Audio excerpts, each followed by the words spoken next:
One of the exciting stories, though somewhat preliminary from last year, was on the MEK inhibitor selumetinib in KRAS mutation-positive patients, a 20 to 25% population of lung cancer. So one of the oldest, if not the oldest, mutation that we've identified, and the largest subset molecularly defined, and a group for whom we've had nothing constructive to offer. And this trial last year presented by Pasayane and then subsequently published looked like the combination with Taxotere, docetaxel, was superior to Taxotere alone in KRAS mutation-positive patients, though with toxicity concerns. It really looked like an agent that had a nearly 50% hospitalization rate and concerning issues.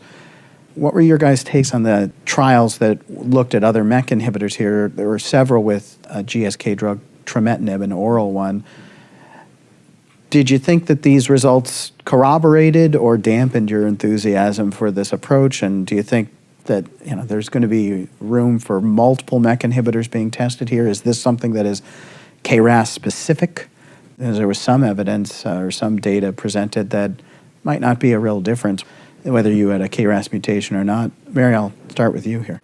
KRAS has been, the bane of our existence for a long time, I think, because we test, or at least at our institution, we test for it a lot, and then you just sort of have this result out there, and there hasn't been a lot of excitement as there have been for other mutations, and patients sort of get that. They already know that, and when you tell them they're KRAS mutant, it's sort of disappointing. It's largely marked what you can't do for them. Yeah. Right. And so I think anything that shows promise in KRAS has some level of enthusiasm.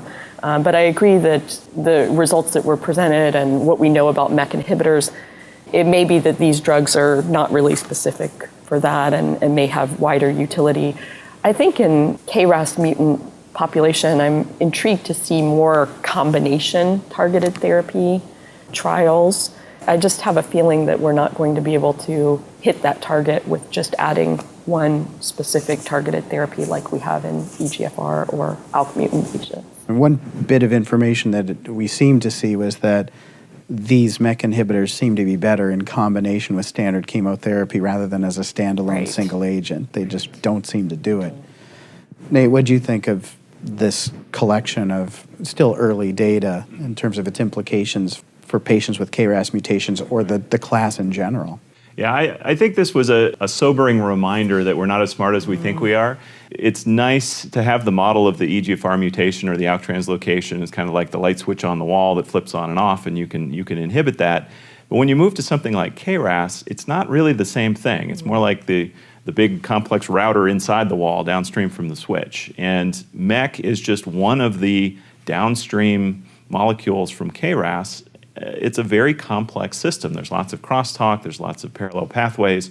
You can't expect that you're going to be able to have a dramatic effect in every patient by just inhibiting just that one molecule. And so I do think it has potential. But the promise of this is that pathway is affected in lots of cancers. It's not just KRAS mutant. And so I think these agents have potential in many different kinds of lung cancer, but probably in combination with other things. We really need to improve our understanding about pathways rather than just simply driver mutations in a majority of these patients.